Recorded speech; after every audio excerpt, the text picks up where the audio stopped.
स्वागत है आपका। बढ़ते हैं आगे। रांची के धुर्वा से लापता हुए अंश और अंशिका से मिलने पर सीएम हेमंत सोरेन ने रांची पुलिस की सराहना की।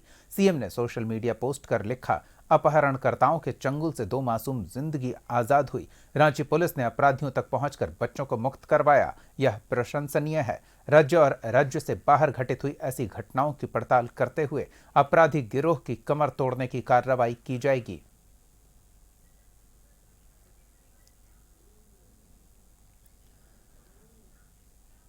तो नया साल इस परिवार के लिए दुखों का पहाड़ टूट पड़ा था और लंबे समय से पूरा परिवार परेशान था।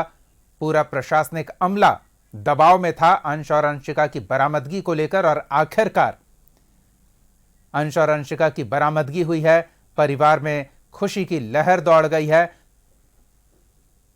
सहयोगी संतोष पूरे घटनाक्रम पर नजर बनाए हुए थे। एक बार फिर रांची का रुख कर लेते हैं और सहयोगी संतोष से जानते हैं इस मामले में पुलिस के लिए कितनी बड़ी चुनौती थी अंश और अंशिका को बरामद किया जाना, वो भी सकुशल, और उस चुनौती को पुलिस ने पार पाया है। कैसे मिली ये कामयाबी?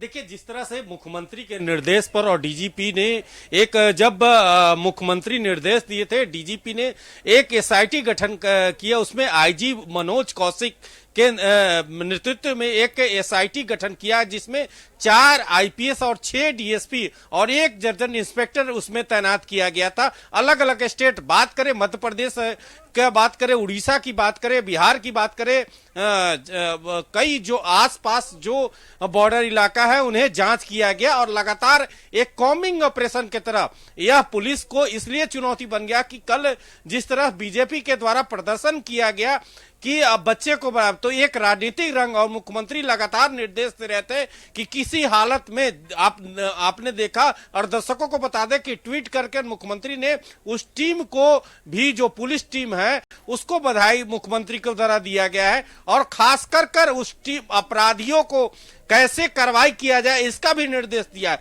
तो एक तरह से अब अभी हम जो बच्चे हैं उसके घर पर है, अभी पुलिस उसमें जांच कर रही है। जो प्रक्रिया, कागजी प्रक्रिया है, जो मेडिकल प्रक्रिया है, मेडिकल कराया जाता है। जब बच्चे जो 13 दिन में एसआईटी गठन होने के बाद बच्चे कल देर रात रामगढ़ के चित्रपुर से बरामद किया गया है। और उसके बाद जिस तरह से पुलिस की कार्रवाई चल रही है, पुलिस हर एक बिंदु पर 2 अपराधी को गिरफ्तार किया है। तो अब किडनैपिंग का मामला दर्ज कर पुलिस अलग अलग बिंदु, आखिर यह गिरोह कैसे सक्रिय है झारखंड में, उस पर पुलिस जांच कर रही है। तो पुलिस पूरे देखे कि जो डीजीपी मुख्यालय में प्रेस कॉन्फ्रेंस, कई खुलासा, क्योंकि अंतर्राज्यीय गिरोह के बाद डीजीपी के द्वारा बताया गया जो पुलिस टीम है उनको पुरस्कृत किया जाएगा।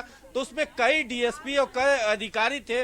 अपने सहयोगी प्रदीप जी से कहेंगे कि जिस तरह से जो इंतजार था लोगों का इस घर का आंगन, क्योंकि 2 जनवरी से जो 2 छोटे छोटे बच्चे थे यहाँ से लापता हो गए थे, बाजार गए थे कुछ सामान, और उसके बाद जिस तरह से ट्रेस नहीं मिल रहा था, और वो लगातार पुलिस इस मामले में पूरी जांच कर रही थी। पुलिस के लिए भी चुनौती था, और इस चुनौती को सामना करते हुए एक और जहां राजनीतिक शुरू हो गई थी, वहीं दूसरी ओर पुलिस को कैसे ट्रेस आउट करे, इस पर सबसे बड़ा। लेकिन जब एसआईटी, मुख्यमंत्री के निर्देश पर एक एसआईटी गठन हुआ और उसके बाद लगातार पुलिस जांच की, तो एक कामयाबी हासिल हुआ है। और उसमें 2 अपराधी पकड़े गए हैं। उनसे लंबी पूछताछ किया जा रहा है कि आखिर यह बच्चे का जो अपहरण हुआ किया गया था, क्या मानव तस्करी के लिए या कोई फिरौती के लिए, अभी तक खुलासा नहीं हुआ। बच्चे बरामद हो गए हैं, लेकिन जांच अभी जारी है। ये अच्छी बात है कि प्रशासनिक अमला आगे